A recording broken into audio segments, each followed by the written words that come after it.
Hey, welcome back to Madonna's Lounge. We are continuing our series, and today we will talk about some very short steps in terms of preparing a grievance. Although it may be short, it is an extremely important part when you are preparing a grievance. So, first, I'm going to go over the 5 step approach to grievance handling, right? So, I think you would know what that is already, but let's do it. So almost every workplace stores hear gripes, they hear complaints, something on the job, right, that's going on. And off the bat, sometimes people think about, I'm going to grieve it, I'm going to grieve it.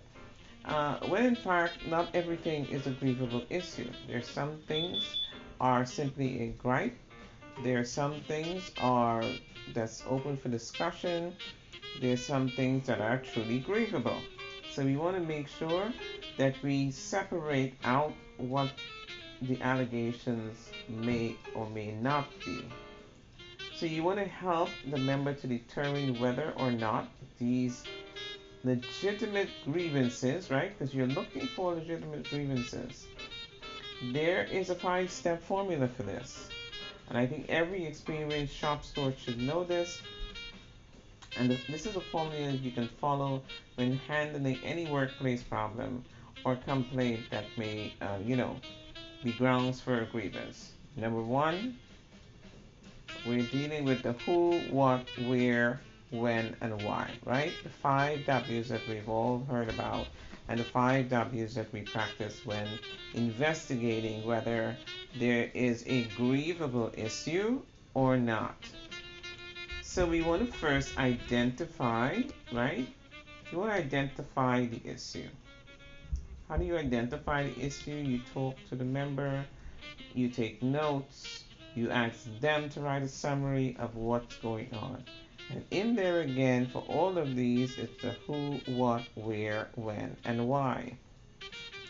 So that's your identification, right? You're looking to see whether or not this is a grievance, a gripe, or just a simple complaint or a simple misunderstanding.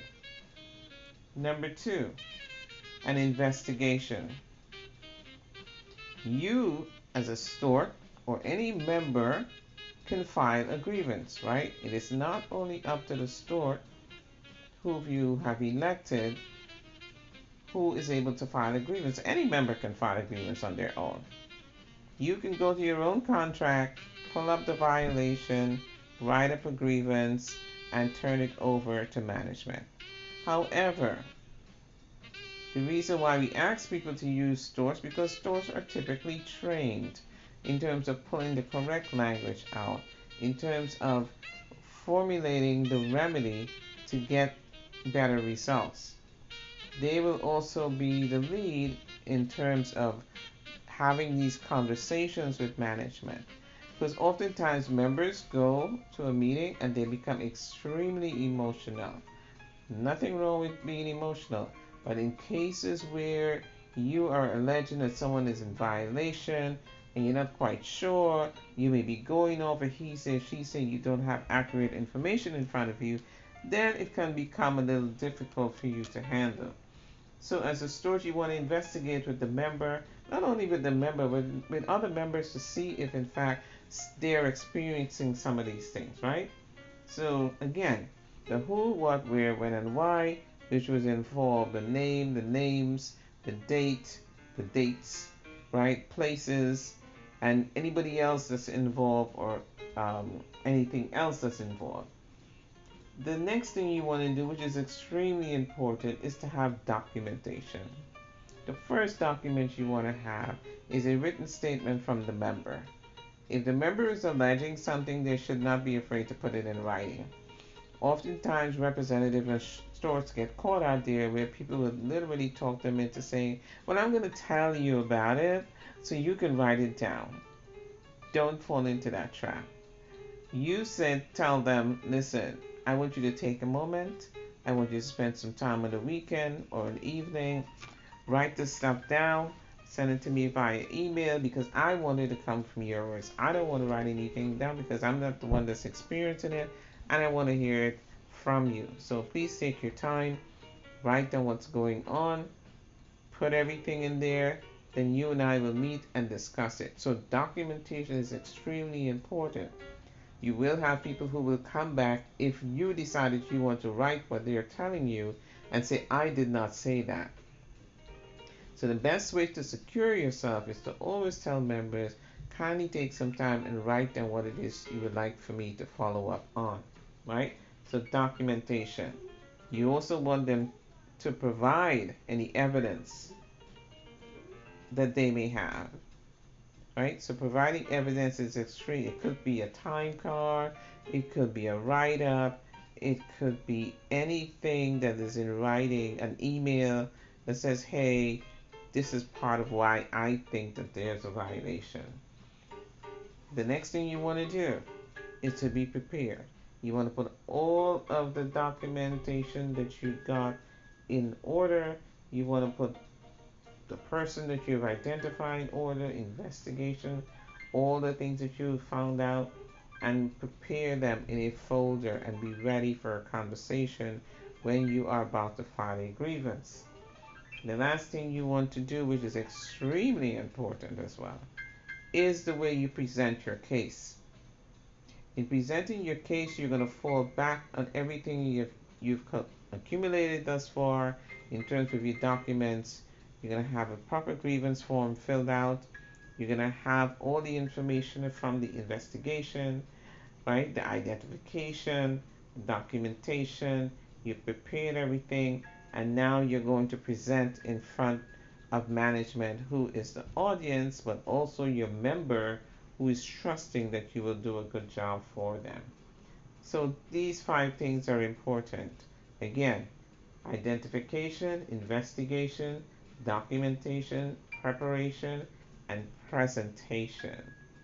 Presentation, of course, can really either break the entire purpose of you filing the grievance, depending on how you file it, because again, you want to make sure you have articles, everything involved while you are making that presentation, right? Because the member is looking and listening. So again, when you're doing these things, take your time as a store, take your time as an individual, and put everything together. Don't just jump up and run to management or jump up and run to a supervisor and say, I want to grieve this because you guys are in violation of this, you guys are in violation of that. Take your time, put yourself together, do your homework, and get ready to do a presentation, right? As if you're in front of an audience of 100 people when you're doing the presentation. So again, these things are extremely important. So I've gone through the 5 steps of how you begin the process of handling a grievance. The next thing we're going to look at, and this is part of under my Bright Light session, is some of the things that we need to keep in mind when we are preparing the grievance and things that we need to look at as well. You want to have with you a copy of the policy or procedure of the agency. You also want to get any federal law, state, county, or municipal law that may apply to the grievance. You also want to, if it's a health issue, you want to make sure that you have pictures of the incident that's being spoken about. It could be pictures of a wall that's been need paint. It could be a wall that's leaking. It could be a chair that's broken, an arm that's broken off, a litany of things, particularly when you're going, but not particularly, but any issue, get your documentation, which can include pictures. Those are absolutely permitted when you are in a hearing, and it can be very, very important when you get to, if you have to get to arbitration, which we'll discuss in another section. You want to make sure, did management's action actually constitute an unfair or desperate, which would mean, like a disparate, a desperate or disparate infraction, right? Means like, was it unequal? Was it an unequal act? Did management engage in discrimination or harassment? These are some issues that come up regularly on the job. Discrimination because of race, gender, ethnicity, all of these things come up. We still are human beings who have these flaws about us. We want to get, again, documentation. You just can't say someone is discriminating against you because you feel like it. Okay? You have to show the action that they have taken. You have to again list time, places, where, what was said. Was it said in front of a crowd of people? Was it said in a meeting? And then name the people who were in the meeting.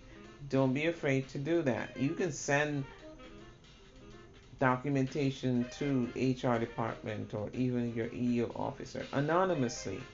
You will be protected by law. It is now their responsibility to make sure that they investigate this. All right?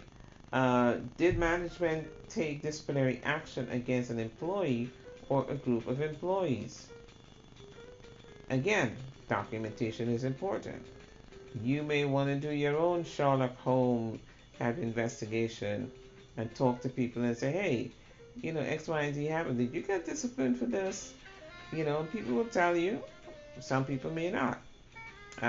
Some people may also have been disciplined and you don't know. And by just having a conversation with them, you get to find out it wasn't just you, it was others.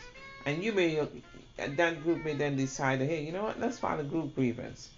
Because this act is clearly a violation. It could be a violation of your contract, it could be a violation of state, federal, or city law. You have a bunch of different things that could be a violation. But again, you must do your homework before you do a presentation, right? So this session, I will continue again um, to expand on it. But again, let's look at all of these things when we are preparing to go into the grievance process. It may take a little work, but it's worth the time. Next time, we'll be talking about past practice. Why does it apply? Why it does not apply sometimes? And what is the reason that an agency or an arbitrator may consider to be past practice in favor of a union. So until next time, thank you for joining me on Madonna's Lounge and have a wonderful, wonderful day.